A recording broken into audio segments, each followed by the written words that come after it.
The annual Staten Island St. Patrick's Day Parade, one of the borough's longest time-honored traditions, has been embroiled in controversy in recent years due to the organizers' continued refusal to allow LGBTQ+ groups to march under their banner, making it the only parade in the country that continues what many view as a discriminatory practice. We've always covered the controversy of the event, but usually after the event's over, we kind of let it drop. But what we felt was very important this year, it was important to chronicle what the Pride Center, what the community was doing, what they're doing on an everyday basis. They're not just going there and handing in an application and getting the door slammed in their face. They are working behind the scenes. There's community support. There was a very peaceful demonstration during the parade. They have a lot of support, and I think it's important to show that. I think Staten Island sometimes gets a really bad rap, but the fact that they can stand behind something that they believe in, I think is important.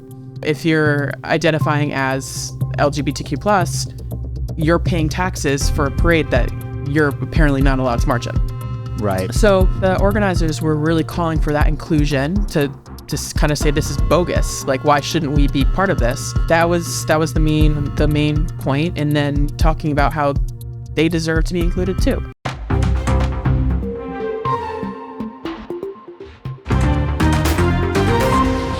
Welcome to the Staten Island Advances from the Scene, a podcast bringing you an inside look at the biggest stories on Staten Island with the reporters who cover them. I'm your host, Eric Bascom, and this week I'll be joined by two of my colleagues to discuss Staten Island's 2023 St. Patrick's Day Parade and the ongoing exclusion of LGBTQ+ groups that have been barred from marching under their banner. First, we'll be joined by the Staten Island Advance's Public Interest and Advocacy editor, Tracy Purpura, to discuss the reporting that was done in the months leading up to the parade, the majority of which was covered by her team of reporters. Thanks for joining me today, Tracy. It's great to have you back on again so soon. We got to have you now 2 weeks in a row. For our listeners, for those who missed it, we had Tracy last week to talk about the new exciting series we're doing called Rebuilding Sandy Ground that you should definitely check out. But, between the Sandy Ground series, the parade coverage, everything else, politics and public interest all across the borough, it seems like your team has been very busy lately. Yes, very, very busy. There's never a dull day. No, we know that. We know that for sure. So before we dig too deep into the controversy that has in many ways kind of overshadowed the parade in recent years, let's talk a little bit about the parade itself. So for nearly 6 decades, Staten Island has hosted a St. Patrick's Day parade on the first Sunday of March. On Forest Avenue, residents line the street, everybody's dressed in green, maybe a couple adult beverages at hand. As someone who spent most of their life living on Staten Island, I was curious what your experience has been with the parade. The first time I went to the parade, I was in my 20s. But to be honest with you, for most of my career at the Advance, I've worked on Sundays. So there's been a lot of times where I may have learned a lot more about it from the coverage of it or organizing the coverage of it. My former stint before this one was as the weekend manager. So a lot of times I was organizing the coverage of the actual day, but I've only gotten the chance to enjoy it a few times. And that's kind of sad to me, honestly. And again, it's a little different because you were South Shore, right? Yes, that is part of it, I think. I don't think we knew out on the South Shore that there was this great parade going on. Well, nowadays, the South Shore people certainly know that it's going on, yes. And you can find them at Kettle Black if you would like to. But for me, it's always been like a big deal. I used to go when I was a kid. My parents would take me, and they would have the guy with the little carts with all the toys that he's wheeling down there. I would buy silly string and shoot it at people and get a little balloon or like a Nerf gun or something like that. And then obviously as I got older, it became teenagers going out doing things that teenagers do. To this day, I have a lot of friends who are from West Brighton, who are Irish, it's a big part of their tradition, their culture, whatever you want to call it. And so we're still find ourselves at Jody's every now and then. So it's something that I enjoy every week, every year rather. But obviously now we have to talk about the controversy that is overshadowing that. So the big thing is this used to be this fun, wholesome family event, and now it's kind of become a lot of the coverage. Unfortunately, the majority of the coverage leading up to it has been about the parade organizers' decision not to allow LGBTQ+ groups like the Pride Center of Staten Island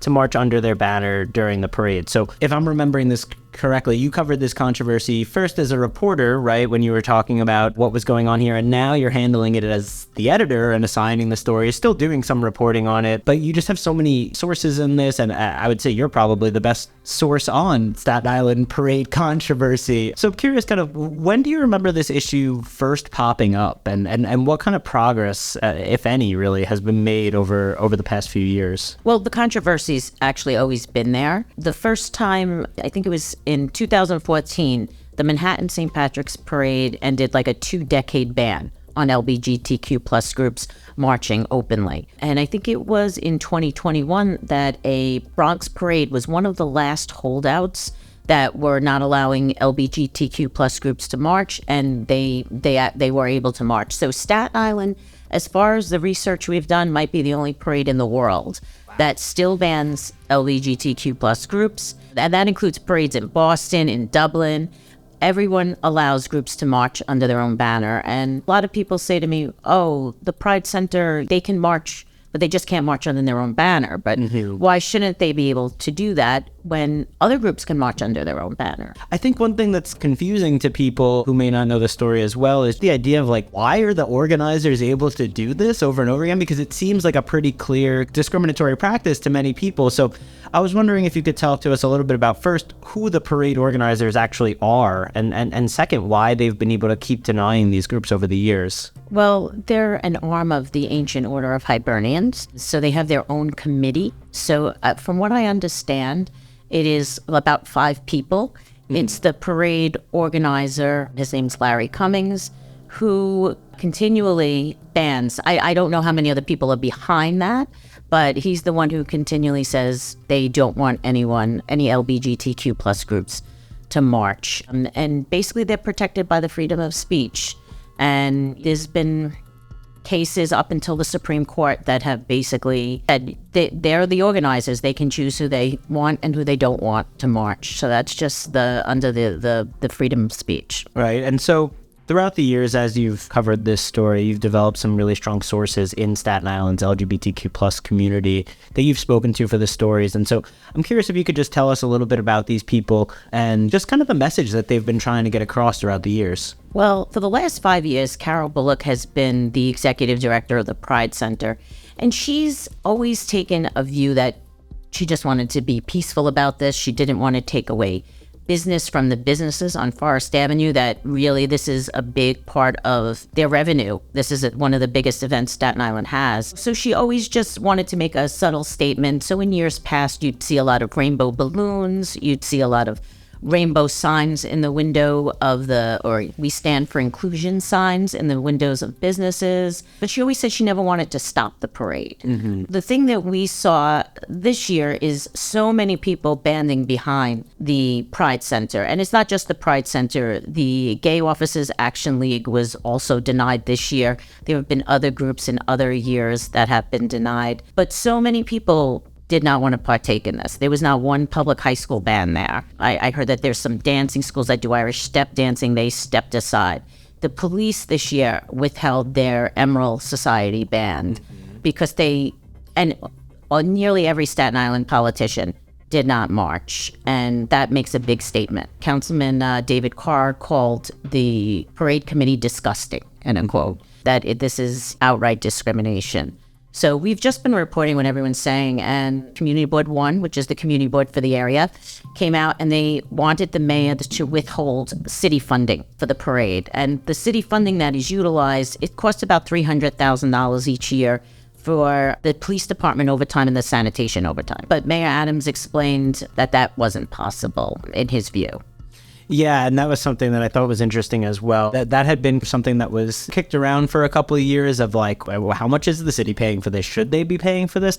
And then we finally got some answers on that. We went to Adams and he pushed back pretty hard on it, I feel, and saying something along the lines of like, that doesn't make any sense, or whatever it is. And I do kind of understand the idea of like, if this parade is going to go on and you are going to issue the permit, then you need to make sure people are safe, right? Whether or not you want to support their alleged discriminatory actions or however you want to state it, you do still need police officers there. You still do need Forest Avenue to be cleaned up after the fact. So I understand where he was coming from in that regard. And so the one last thing before we go, I wanted to talk to you. This is something that you've been reporting on for a while now, but it seems like the paper really made a really concerted effort this year to push for inclusion, including several editorial pieces written by different people. I was curious, as the public interest and advocacy editor, which is obviously your role, advocacy is right in there, why do you think the paper decided this year to go from simply reporting on the issue to really strongly advocating for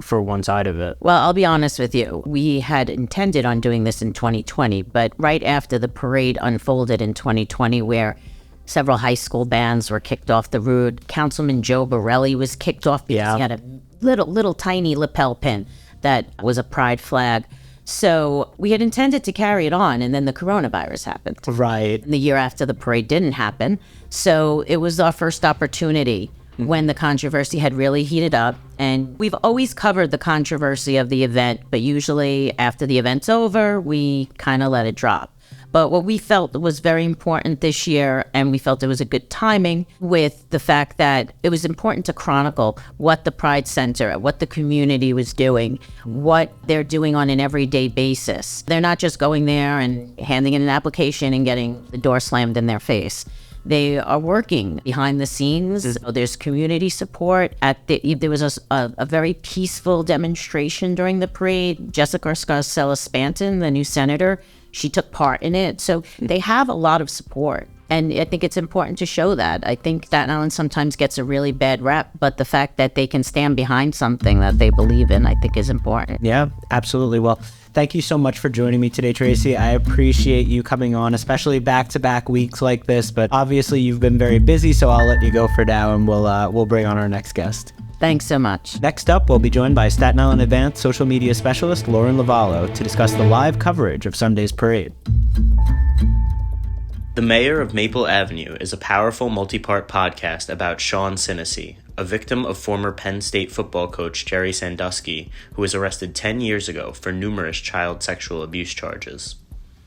The podcast series is written and hosted by Pulitzer Prize-winning reporter Sarah Ganim, who takes listeners into the world of addiction rehabilitation, where society can be quick to celebrate the consequences for abusers while not addressing the needs of their victims. Subscribe now to The Mayor of Maple Avenue wherever you get your podcasts. Thanks so much for joining me today, Lauren. It's always a pleasure chatting with you. We really missed you on Groundhog Day coverage this year, but our producer, Jason Patteron, filled in admirably in your absence. Yeah, thank you so much for that, by the way. Sorry, I shouldn't have. No, it's okay. I'm just sure it was sad for you to have to miss out on Chuck this year, right? COVID, man. It got me, finally. Yeah. And so far in, right? Like 3 years into it, it's like people now I've been hearing, they're like, it's 3 years and I finally got it. That's so embarrassing. You feel so special, and then it just humbles you. Right. Damn. Right.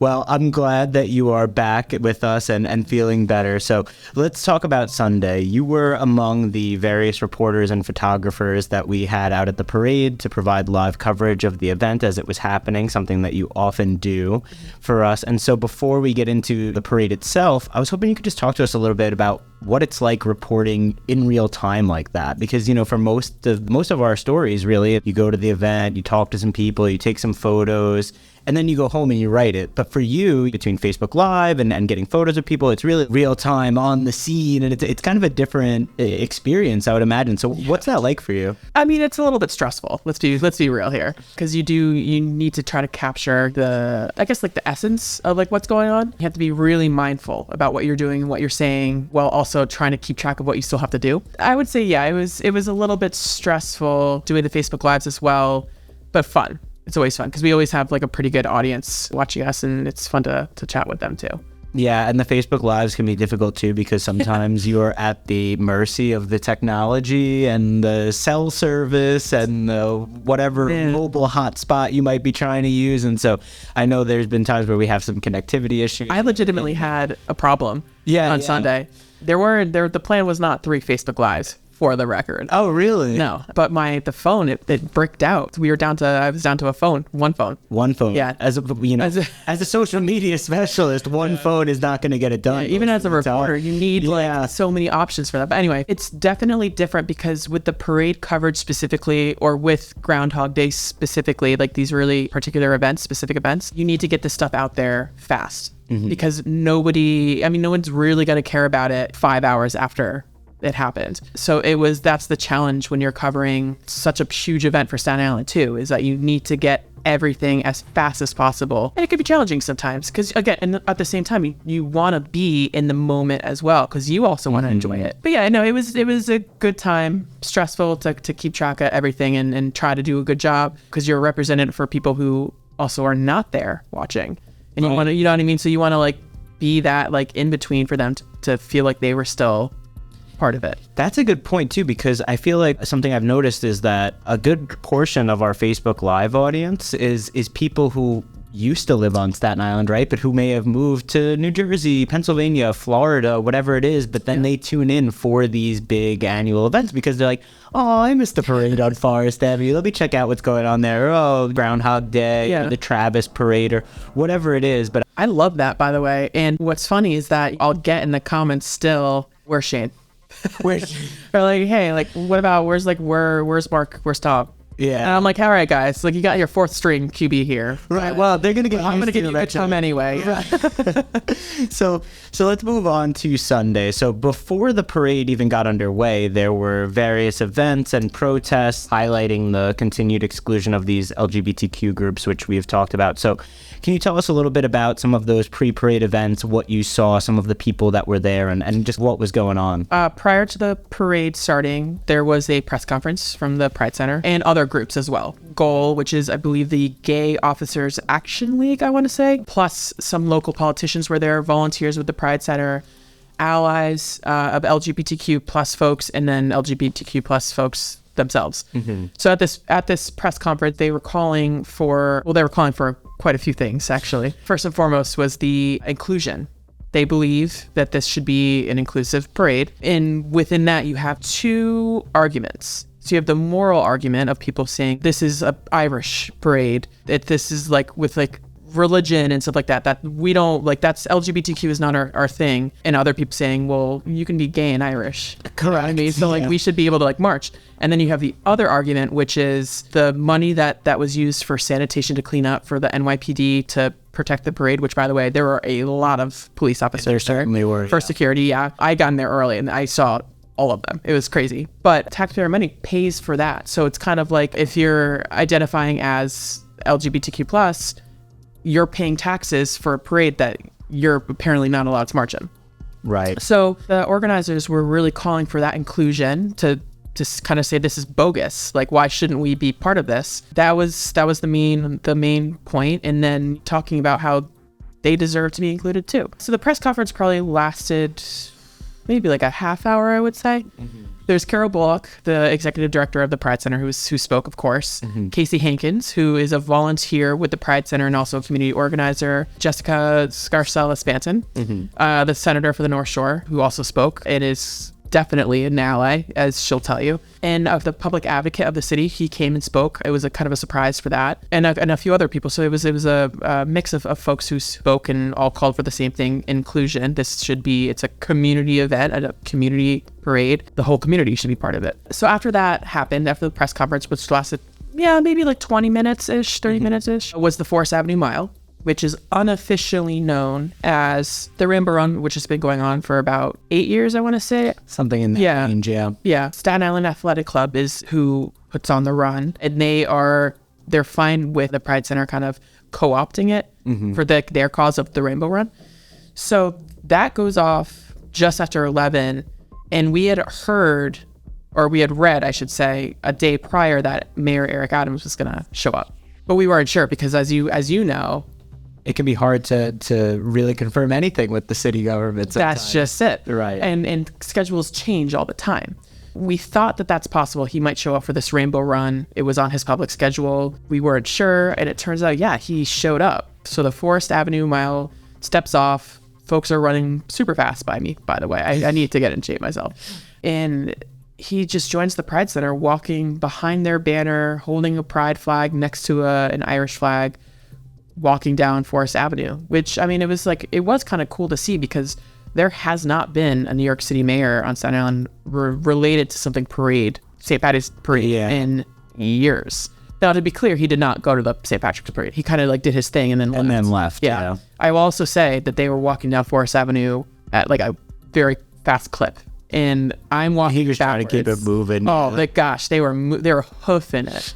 So I'm walking backwards. We got our photographer, Jan Somahamo, walking with me, Kristen Dalton, reporter, Tom Robleski, and a bunch of other media. And we're trying to keep up with them. And my God, what a pace. Anyway, and then it was kind of a waiting game to see, you know, we had heard rumblings that there could be a protest before the parade began. Unconfirmed. No one wanted to say it on the record. Carol Bullock was very clear to say, you know, she's not really condoning anything. And sure enough, before the parade began, I start to see a group of folks unfurling a very long pride flag. Mm-hmm. And you know, they all take a little bit and they start walking it up. And then you see police. We're not very alarmed or anything like that.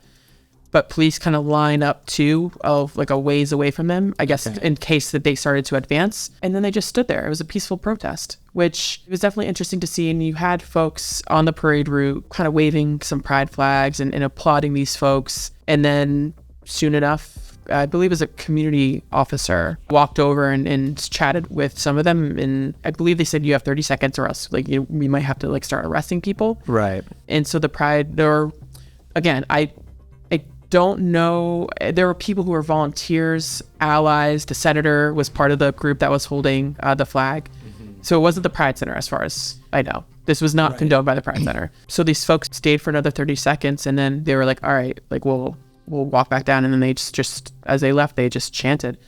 So it was interesting. Press conference, Rainbow Run, peaceful protests. Yeah, it's a lot. And with the mayor there in attendance for years, obviously, we've been having this conversation but it seems like they've taken that activism to the next step this year. And it was interesting too, because with the mayor himself, Community Board 1 had sent him at least one letter, if not two, related to the parade about inclusivity. And the call is, people are calling for the permit to be pulled. Mm-hmm. And to never be issued to the parade committee and stuff like that. So we had our reporters, I believe, ask him a couple times about this parade, and he never really gives a full answer. As is often the case. That's politics, baby. It definitely is.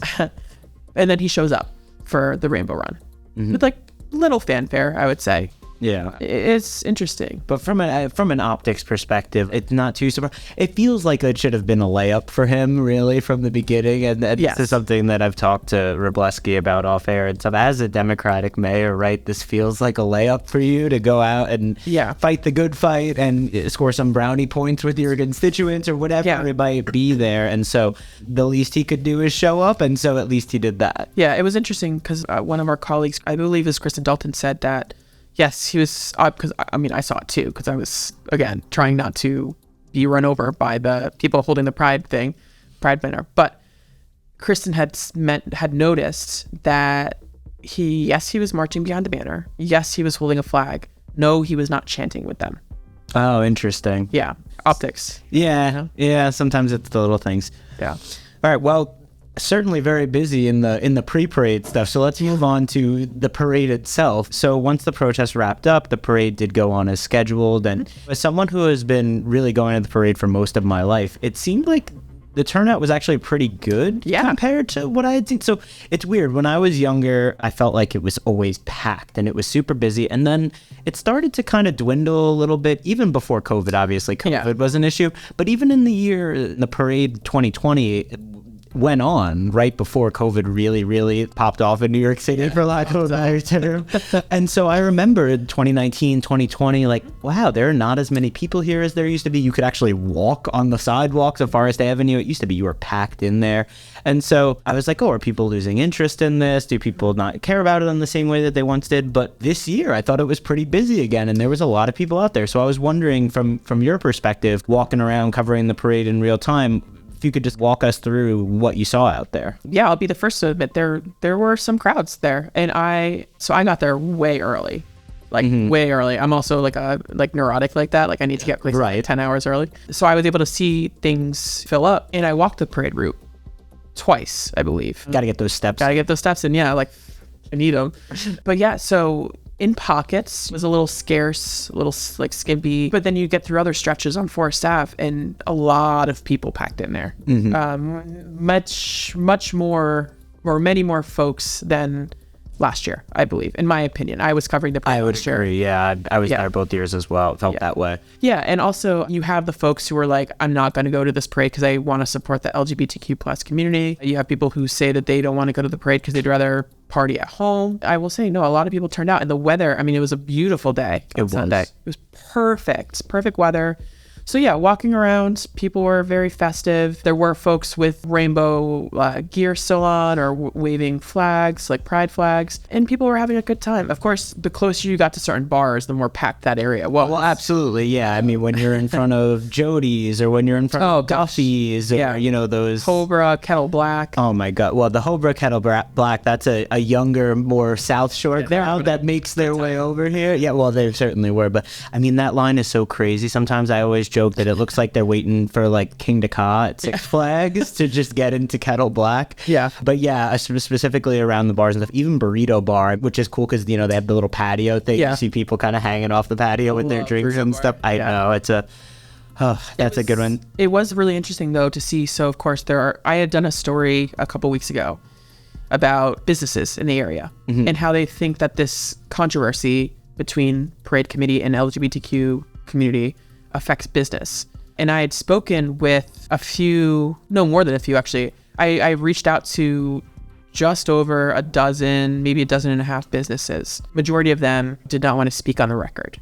Not surprising. Yeah, because, you know, they did say a lot of our clientele side with the Parade Committee. We don't want to alienate anybody. Personally, we do think that Pride Center in these groups should be able to march, but we're not comfortable saying that on the record because we know what the blowback is going to be. And then, you know, there were people who just didn't return comment, but I did see that they did have like, we stand for inclusion signs on their windows, or they had maybe like pride flag, or they had some sort of like tell to say, oh, no, like we do support the Pride Center. No one went on the record to say we agree with the Parade Committee, but you got to understand why. Yeah, of course. And that's not to say that no one feels that way, unfortunately. Well, there are many people who feel that way. Yeah. Many people that feel that way. Exactly that. But so you had mentioned that, and this is something that they had done in years past, that some of the borough's LGBTQ plus groups would be going out during the parade as well and handing out pride flags and pins, or wearing whatever it might be, different like rainbow clad apparel. Right. And so is that something that you noticed as well? I saw a couple ones, one that really stood out to me, but I was wondering if you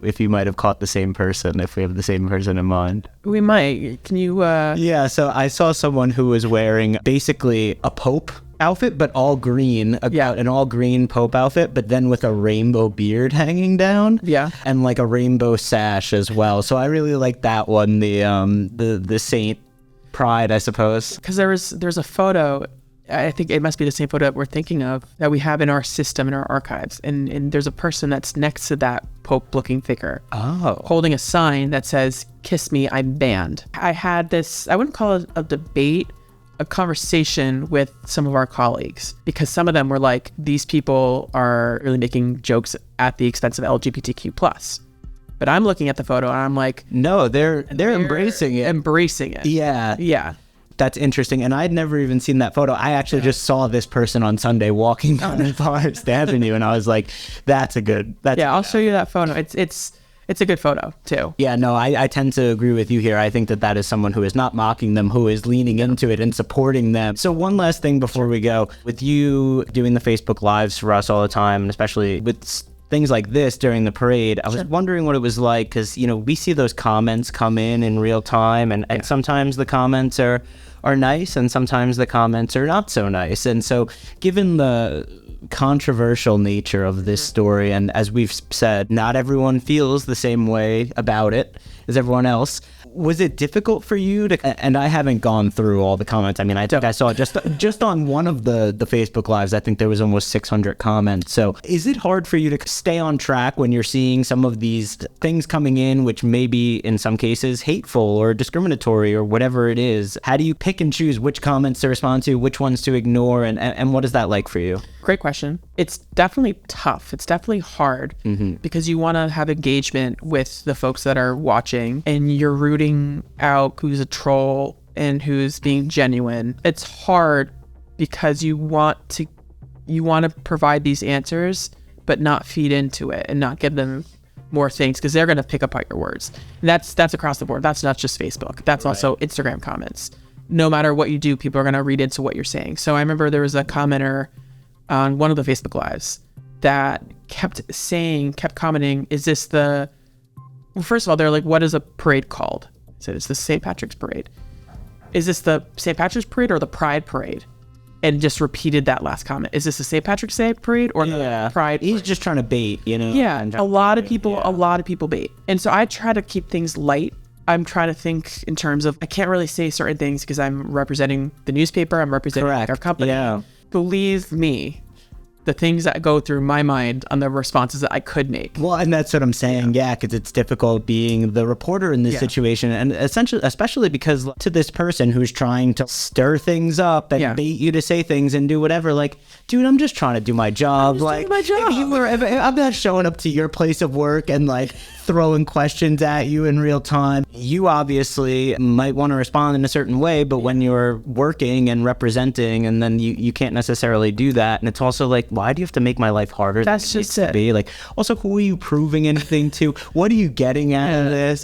You're so brave for making these dumb comments. And so meanwhile, I'm just trying to keep things light. Tell me where you're from, what you're doing. If you missed the parade, if you like, when was the last time you were here?